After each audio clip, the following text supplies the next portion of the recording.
제가 한번 읽어보도록 하겠습니다. 하나님이 나사렛 예수에게 성령과 능력을 기름 붓듯 하셨음에. 예, 여기까지만요. 제가 한 번만 더 읽어보겠습니다. 하나님이 나사렛 예수에게 성령과 능력을 기름 붓듯 하셨음에. 예, 여기까지만 한번 읽어보도록 하겠습니다. 어,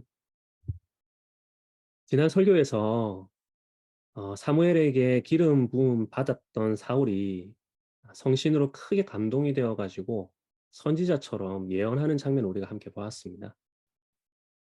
왕의 조건은 기름 부음을 받는 것인데, 그러나 기름 부음은 하나의 상징이고 실체는 성령으로 기름 부음을 받는 것이다. 그렇게 말씀을 드렸죠. 여러분 사무엘상을 쭉 순서를 따라서 읽어가시다 보면은 나중에 다윗이 기름 부음 받을 때도 마찬가지입니다. 사무엘에게 기름 부음을 받은 후에 하나님이 신이 그에게 크게 임해서 그가 왕으로서의 사역을 감당하죠. 기름 부음이 상징이라면 실체는 바로 성신의 임재, 성령의 충만함이다. 이렇게 보시면 되겠습니다. 우리 예수님께서 머리 위에 실제로 올리브유를 부음 받으신 적은 없죠. 예. 감람유, 이게 우리가 지금 쓰는 올리브유 아닙니까? 올리브유를 구약 왕에게 붓는 것은 실체이신 성령의 임재를 상징하기 때문입니다. 예. 상징으로서의 기름을 예수님 머리에 부는 대신에 실체이신 성령을 한량없이 받으신 분이 예수님이시죠. 사울이 왕으로서 그 직무를 감당하는 데 있어서 이 성신의 기름 부으심을 받아야 했던 것처럼, 여러분 다윗이 메시아로서 사역을 감당하는 데 있어서도 또 성신의 감동이 있어야 했던 것처럼 우리 예수님께서도 예언된 메시아, 왕으로서 이 땅에서 사역하실 때에 성신의 기름 부음이 아주 강하게 있었던 것이죠. 우리가 예수님과 함께 연합하여서 우리도 왕으로 살아가기 때문에 마찬가지로 우리에게 필요한 것도 기름 부으심입니다. 우리에게 필요한 것도 성신의 감동입니다. 성령 충만함입니다. 이것이 없이는 우리는 이 땅에서 왕적인 사역을 제대로 감당할 수가 없습니다. 왕으로서 해야 할 중요한 일 두 가지가 제가 있다. 그래 말씀을 드렸는데요. 기억이 나십니까? 하나는 대적과 싸우는 일이고 하나는 말씀으로 다스리는 일. 이 두 가지 아니겠습니까? 성령으로 충만하지를 못하면은 우리의 대적, 마귀, 사탄, 귀신과 싸울 수가 없습니다. 싸워서 이기고 또 이겨야 되는데 오히려 사탄에게 패배하고 또 패배해서 죄의 소욕에 옥눌린 삶을 살아가게 되죠. 성령 충만이 없으면 대적과 싸울 수가 없습니다. 또한 마찬가지로 성령 충만이 없이는 말씀으로 다스릴 수도 없어요. 네. 하나님의 사람이 하나님의 말씀을 하도록 하는 것이 성령 충만인데 우리에게 말씀 충만하지 못하고 세상 충만, 세상 지식, 처세 충만하다면은 어찌 말씀으로 나의 삶과 내 가정과 내 일터와 또 나에게 주어진 그런 삶들을 말씀으로 다스려 나갈 수가 있겠습니까? 그러니까 대적과 싸우는 일을 위해서도 하나님 나에게 주신 왕적인 사명을 감당하는 일에 있어서도 성신의 기름 부으심이 우리에게 너무나 중요한 것이죠. 그래서 오늘은 우리 예수님의 생애 전체를 한번 쭉 살펴보면서요. 예수님의 전생애야말로 성신으로 가득 차 있는 생애구나 하는 것을 한번 보려고 합니다. 네. 하나님의 참 형상이 예수님이시거든요. 예. 하나님의 참 형상이신 예수님이 전 생애를 성신과 함께 동행함을 보여주셨다면은, 보여주신다면은, 우리는 뭐 더 말할 것이 뭐가 있겠습니까? 여러분, 아담이 하나님의 형상이었지만, 그는 하나님의 형상답게 살지를 못했습니다. 두 번째 아담이신 우리 예수님께서는 하나님의 참된 형상으로서 사람이 어떻게 살아야 하는가를 몸소 보여주신 분이시죠. 그래서 우리가 예수님의 생애를 전체를 다 한번 보면서 예수님의 생애 전체가 다 아주 그냥 성신으로 충만하고 가득 찬 생애였구나 하는 것을 이 시간 짧은 시간이지만 한번 살펴보려고 하는 것입니다. 어, 네, 왜 그러냐? 우리도 하나님의 참 형상으로 살아가는 데 있어서 이 사실을 아는 것이 그리스도의 장성한 분량에 이르기 위한 아주 중요한 성경적인 지식이 되기 때문입니다. 여러분 신약 중에서도 예수님의 생애를 다루고 있는 사복음서를 쭉 보시면요. 주로 예수님의 3년간의 공사역에 집중이 되어 있습니다. 하지만은 우리가 성경을 조금만 주의 깊게 살펴보게 되면 성경은 예수님의 생애 전반에 걸쳐 가지고 생각보다 많은 정보들을 우리에게 알려줍니다. 그중에 하나가 무엇이냐 하니까 예수님의 생애 전체가 성령과 함께 하시는 생애였다 하는 점이죠. 누가가요. 누가복음과 사도행전을 썼는데요. 누가가 누가복음을 시작할 때 이렇게 시작을 합니다. 우리 중에 이루어진 사실에 대하여 처음부터 말씀의 목격자 되고 일꾼된 자들의 전하여 준 그대로 내력을 저술하려고 붓을 든 사람이 많은지라. 그 모든 일을 근원부터 자세히 미루어 살핀 나도 데오빌로 각하에게 차례대로 써 보내는 것이 좋은 줄 알았노니 이는 각하로 그 배운 바의 확실함을 알게 하려 함이로라. 이렇게 누가복음을 딱 시작을 합니다. 근원부터 모든 일을 근원부터 자세히 미루어 살핀 내가 데오빌로 각하에게 그 확실한 배운 바의 확실함을 알게 하려고 또 이렇게 써내려간다 이야기를 하죠. 그리고 사도행전은 또 어떻게 시작하느냐? 데오빌로여, 내가 먼저 쓴 글에는 누가복음 가리키는 거겠죠. 물은 예수의 행하시며 가르치시기를 시작하신부터 그의 택하신 사도들에게 성령으로 명하시고 승천하신 날까지의 일을 다 기록했다. 예수께서 행하시고 가르치시기를 시작하신부터 승천의 날까지의 모든 일을 기록했다. 그러니까요. 누가나 또 말씀의 목격자가 된 마태나 마가, 요한 같은 이들이 붓을 든 자들이 많았던 거예요. 예수님이 이 땅에 오심부터 하늘로 올라가심까지 잉태부터 승천까지의 모든 일을 자세히 기록하기 위해서 붓을 든 자들이 많았다 하는 것이죠. 그래서 예수님의 잉태, 예수님의 출생, 예수님의 어린 시절, 예수님의 공사역, 예수님의 죽으심과 부활, 그리고 승천에 이르는 이 모든 기록들을 이들이 다 남겨놓았습니다. 그래서 우리가 이걸 하나씩 살펴보면서 예수님의 인생 전체가 얼마나 성령이 아니고선 설명이 안 되는 인생이냐 이걸 한번 살펴보겠습니다. 여러분 첫 번째로 잉태를 한번 생각해 볼까요? 마태복음 1장 20절에 보면은 이 일을 생각할 때 주의 사자가 현몽하여 가로되 다윗의 자손 요셉아 내 아내 마리아 데려오기를 무서워 말라 저에게 잉태된 자는 성령으로 된 것이라 그렇게 이야기를 하고 있습니다. 저에게 잉태된 자는 성령으로 된 것이라. 예수님의 잉태가 무엇으로 된 일이라 기록합니까? 성령으로 된 일이라 그렇게 기록하고 있죠. 그래서 우리가 사도신경 할 때도 이는 성령으로 잉태되어 동정녀 마리아에게 나시고 이렇게 고백을 합니다. 그러니까 잉태에서부터 성령으로 된 일이었습니다. 여러분 예수님의 출생은 어떻습니까? 누가복음 1장 35절에 보면은 천사가 대답하여 가로되 성령이 내게 임하시고 지극히 높으시니 능력이 너를 덮으시리니 이러므로 나실 바 거룩한 자는 하나님의 아들이라 일컬으리라 그랬습니다. 무슨 말입니까? 하나님의 아들이라 일컬어질 거룩하신 자가 나실 텐데 성령이 내게 임하시고 지극히 높으시니 능력이 너를 덮으실 것이다. 예수님이 태어나시는 모든 과정에 성령이 임하시고 그분의 능력이 너를 덮을 거라 이 말이죠. 그러니까 잉태만이 아니고요. 뱃속에서 자라고 나실 바 그러니까 출산하는 전 과정을 성령이 함께하고 계시다 하는 것을 이 구절로 또 알 수가 있습니다. 출산 이유는 어떻습니까? 출산 이유. 예, 성경에 보니까 결례의 날이 찼을 때에 부모가 아기를 데리고 예루살렘으로 올라갑니다. 예루살렘에 올라가 가지고는 안나도 만나고 시몬도 만나죠.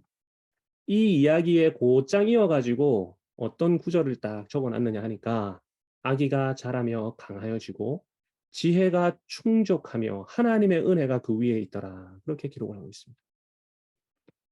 아기가 자라며 강하여지고 지혜가 충만하다. 그렇게 기록해 놨어요.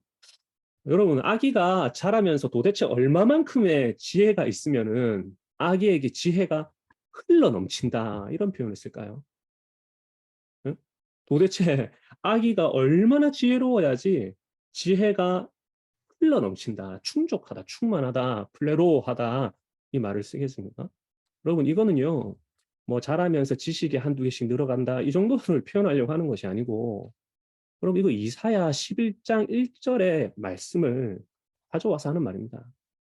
이새의 줄기에서 한 싹이 나며 그 뿌리에서 한 가지가 나서 결실할 것이요. 지금 아기 예수님이 이 결실이거든요. 네? 이새의 줄기에서 한 싹이 나고 그 뿌리에서 한 가지가 나서 결실한 게 예수님이라 이 말입니다. 그 뿌리에서 한 가지가 나서 결실할 것이요. 그 다음이 중요합니다. 여호와의 신, 곧 지혜와 총명의 신이요. 모략과 재능의 신이요. 지식과 여호와를 경외하는 신이 그 위에 강림하시리니. 여호와의 신, 이 성신입니다. 성령입니다. 그 성령은 지혜의 영, 총명의 영, 모략과 재능의 영, 지식과 여호와를 경외하는 영이다. 그 여호와의 영, 성신이 이새의 줄기에서 난 싹 위에 충만할 것이다. 이 말이죠. 출산 이후에 아기 예수님에게 여호와의 신, 성령이 충만히 머물러 있음을 보여주려 하는 거예요. 누가는 결례의 때의 아기 예수님에 대해서도 이야기를 하지만 여러분 이어가지고 소년 시절의 예수님 이야기도 하고 있습니다. 요셉과 마리아가 12살 된 아들 예수와 함께 유월절 절기의 전례를 따라가지고 예루살렘으로 올라가죠. 그리고 절기를 다 보내고 나서 다시 집으로 돌아가요. 그러니까 하루길쯤 돌아갔는데 동행 중에 있을 거라고 생각했던 아들 예수가 없는 것을 알게 되었어요.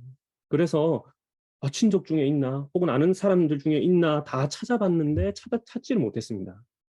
그래가지고 다시 예루살렘을 향해서 아들을 찾으면서 거슬러 올라가요. 사흘이나 지난 후에 아들을 찾았는데 이 아들이 어디 있는고 하니까 성전에 있었던 것입니다.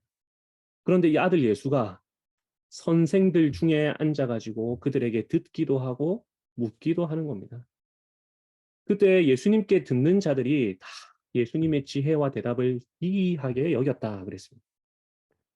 여러분 예수님께 듣는 자들 선생들이라 그랬는데 랍비들 아닙니까? 랍비들 여기 기이 여겼다 그랬는데요.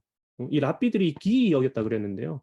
여기 기이 여기다 이 말은 참 이 아이가 나이에 맞지 않게 똘똘하네. 너를 가르친 부모가 누구인지 모르겠지만 뭐 참 잘 키웠네. 이 정도의 뭐 놀람이나 감탄이 아니고요. 이 기이하다 이 표현은 아주 큰 충격에 빠지다. 평정심을 잃어버릴 정도로 큰 혼란에 빠져버렸다 이 말입니다. 누가는요 단지 예수님이 키도 잘하고 지식도 점점 쌓여가셨다 이거를 보여주려고 이 기사를 넣은 게 아니고 예수님에게 있는 지혜와 총명이 바로 이사야가 예언했던 여호와의 성신께서 임하여 있는 모습을 보여주려고 했던 것입니다. 그러니까 이 어린 예수님의 대답과 그 말씀이 그 당대의 바리새인들, 성경 교사들의 멘탈을 완전히 무너뜨릴 만큼 너무나 기이한 것이었다 하는 것이죠. 내가 아버지의 집에 있어야 할 줄을 모르셨나이까 이런 말씀을 하시면서 유대인의 율법 교사들 랍비들 입을 다물어 버리게 만드는 12살의 어린 예수. 이분이 바로 여호와의 신이 가득해서 지혜와 총명이 충만한 이새의 줄기에서 난 그 싹이라 이 말이죠. 시편 119편 99절 100절에 보면은 내가 주의 증거들을 늘 읊조림으로 나의 명철함이 모든 선생보다 낫고 내가 주의 법도를 지킴으로 나의 명철함이 노인들보다 낫다 그랬는데요.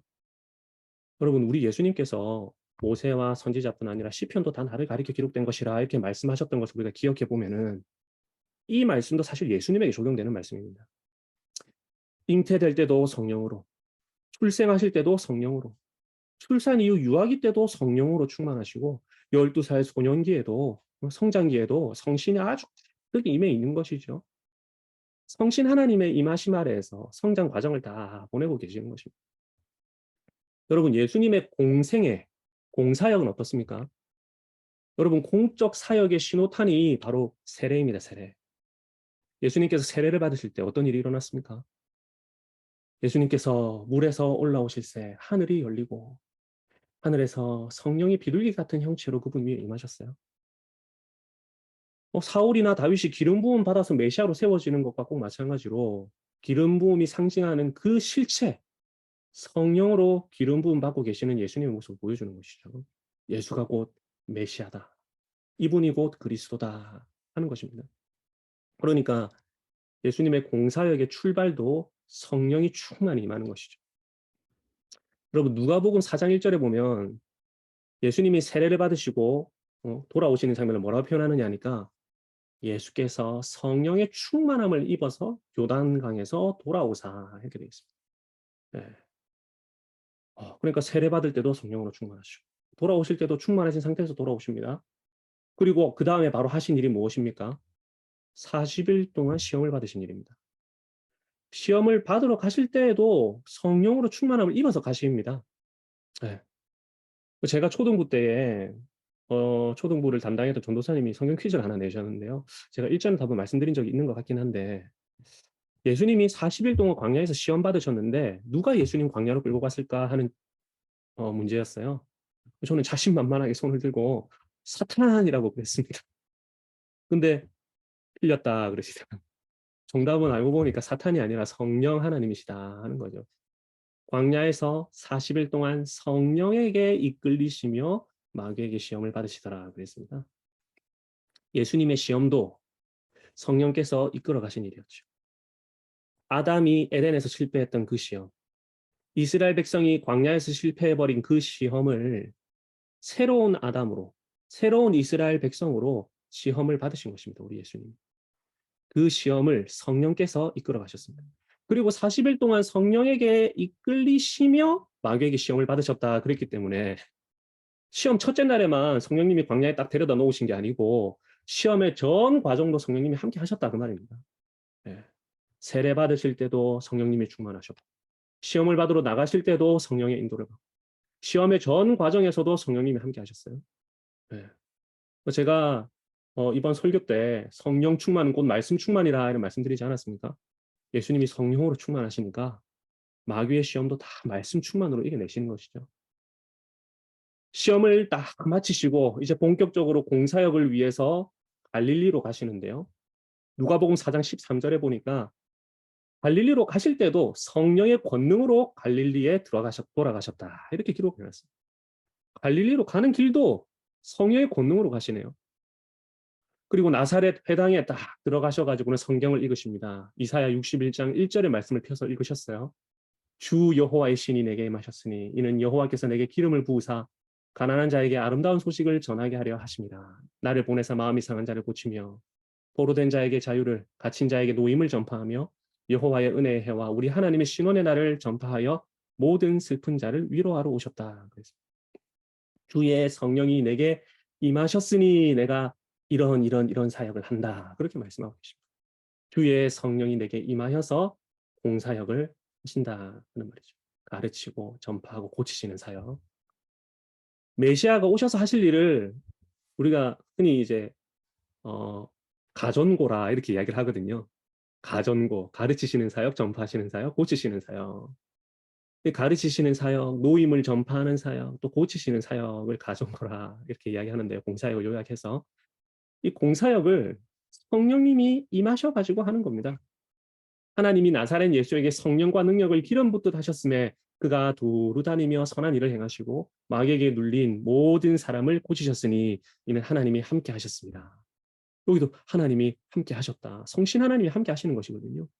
예수님의 사역에 성령 하나님께서 동행하고 계시는 것입니다. 예수님의 공사역을 두 가지로 이야기해 볼 수 있거든요. 하나는 대적을 물리치는 사역이고 하나는 말씀으로 다스리는 사역입니다. 네. 여러분 신약 성경에 보면은 예수님이 가시는 곳곳마다 귀신을 쫓아내고 마귀를 쫓아내시고 사탄을 쫓아내시고 질병을 고치시잖아요. 이거 다 메시아가 대적을 물리치는 사역을 보여주시는 거예요. 신약 성경에 나오는 질병들도 그렇습니다. 모든 신약 성경에 나오는 모든 질병이 다 귀신 들려가지고 생기는 질병은 아니지만 성경은 참 이상하리만치 질병이 귀신 들려가지고 걸린 것처럼 기록을 하고 있어요. 대적, 귀신, 대적인 그 마귀를 결박하시고 마귀의 세력에 붙잡힌 바 된 자기 백성을 놓아주시는 것으로 다 표현하고 있단 말이죠. 그래서 예수님의 치유 사역들은 단순히 병 고치는 사역으로만 생각해서는 안 되고 메시아 왕이 대적을 물리치는 사역으로 이해를 하셔야 됩니다. 그래서 이걸 표적이라고 그래요. 표적. 내가 하나님의 성령을 힘입어서 귀신을 쫓아내는 것이면 하나님 나라가 이미 너희에게 임하였느니라 그러셨죠. 왕으로서 대적을 물리치는 사역, 이거 성신으로 하고 계신다 하는 것을 성경에서 계속해서 보여줍니다. 왕으로서 다스리는 사역도 해야 된다 그랬죠. 왕은 자기 지혜나 자기 경험으로 다스리는 게 아니고 하나님의 말씀으로 다스려야 합니다. 예수께서 이 말씀을 마치심에 무리들이 그 가르치심에 놀래니 이는 그 가르치시는 것이 권세 있는 자와 같고 저희 서기관들과 같지 아니함일러라. 예수님에게 지혜와 총명의 영, 지식의 영이 가득하잖아요. 그러니까 가르치시는 것도 성령의 능력으로 하는 것이고 대적을 물리치시는 일도 성령의 능력으로 하시는 것이죠. 그러니까 가르치고 전파하고 고치는 공사역 전체도 성령님의 충만함으로 하고 계시는 것입니다. 세례도 그렇고 예수님의 시험도 그렇고 예수님의 공사역도 그렇고 성령이 아니면 설명이 안 되는 것이죠. 여러분 이제 예수님의 죽음과 부활도 한번 생각해 볼까요? 히브리서 9장 14절에 보면은 예수님의 죽음을 뭐라고 기록하고 있느냐 하니까요. 한번 들어보십시오. 하물며 영원하신 성령으로 말미암아 흠없이 자기를 하나님께 드린 그리스도의 피가 어찌 너희 양심으로 죽은 행실에서 깨끗하게 하고 살아계신 하나님을 섬기게 못하겠느냐. 무슨 말입니까? 예수님의 죽으심도 영원하신 성령으로 말미암아 하신 일이었다는 걸 보여줘요. 부활은 또 어떻습니까? 부활. 로마서 1장 4절에 보니까 성결의 영으로는 죽은 자들 가운데서 부활하여 능력으로 하나님의 아들로 인정되셨으니 곧 우리 주 예수 그리스도시니라. 성결의 영, 거룩하게 하는 영, 성신 하나님, 성령 하나님이시죠. 성결의 영으로 부활하여 그랬습니다. 부활도 성령으로 하십니다. 여러분 승천은 어떻습니까? 승천. 사도 바울은요 디모데한테 편지를 쓸 때에 예수님이 영광 가운데서 하늘로 올리우셨다 그렇게 썼습니다. 또 누가는요 예수님이 제자들을 떠나서 하늘로 올라가실 때에 구름이 저를 가리워 보이지 않게 했다 그렇게 말하죠. 예수님의 승천을 영광으로 구름이 가리움으로 이렇게 표현하고 있어요. 영광과 구름, 이 주님이 승천하실 때 아주 특징적으로 나타나죠. 여러분 다니엘서 7장에 보면은요 이런 예언이 있습니다. 인자 같은 이가 구름을 타고 와서 옛적부터 항상 계신 자에게 나와 그 앞에 인도되매. 인자 같은 이가 구름 타고 옛적부터 항상 계신 자에게 나와 그 앞으로 인도된다. 이 말씀 신약을 이해하는 데 있어 가지고 아주 중요한 말씀인데요. 여러분 인자 같은 이가 구름을 타고 옛적부터 항상 계신 자에게 나아가는 거 이거 예수님의 재림입니까? 아니면 예수님의 승천입니까? 여러분 어떻게 생각하십니까? 구름을 타고 옛적부터 항상 계신 자에게 나아가는 것은 재림으로 봐야 됩니까? 아니면 승천으로 봐야 됩니까? 이 승천으로 봐야죠. 승천으로. 그죠? 옛적부터 항상 계신 자 앞으로 인도되니까.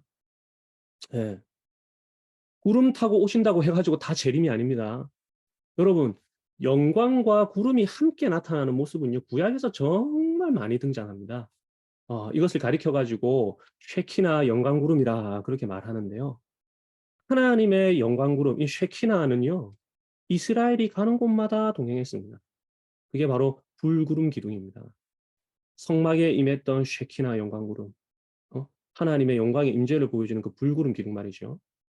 이스라엘 백성들이 광야에서 서고 가는 것을 그 구름 기둥, 불기둥이 결정을 했고요.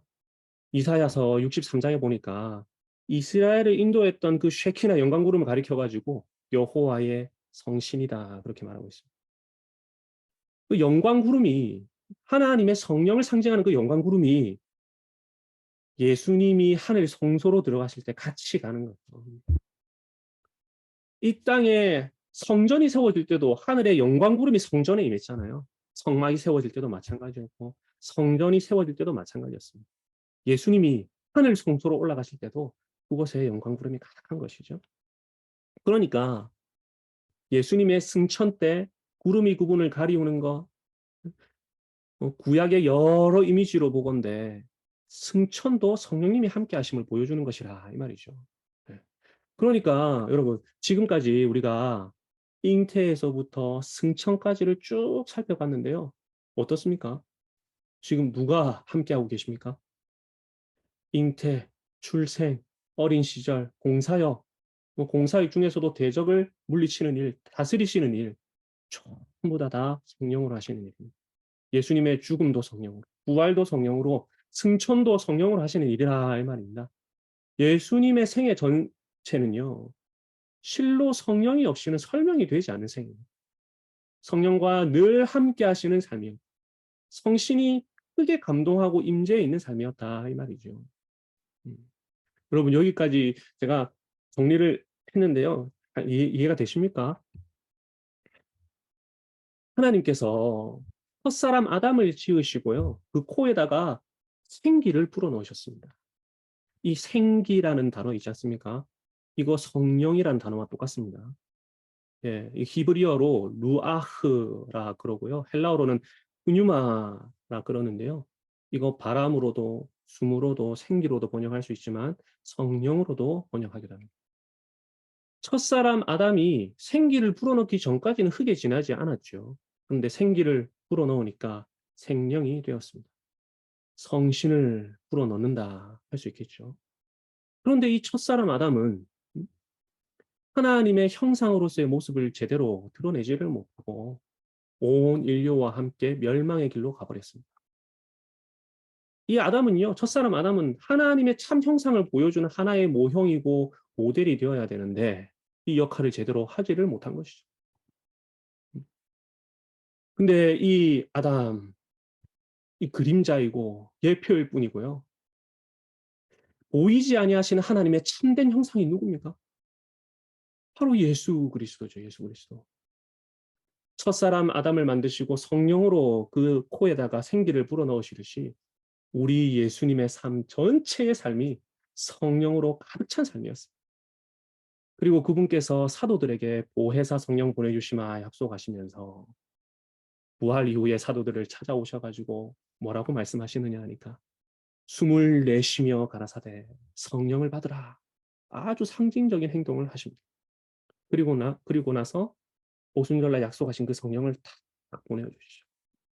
그러니까 그 성령 받은 제자들이 마른 뼈 같은 그런 인간들이 막 3천 명씩 5천 명씩 여호와의 큰 군대로 교회의 성도로 회원으로 일어나는 놀라운 일들이 일어나지 않습니까?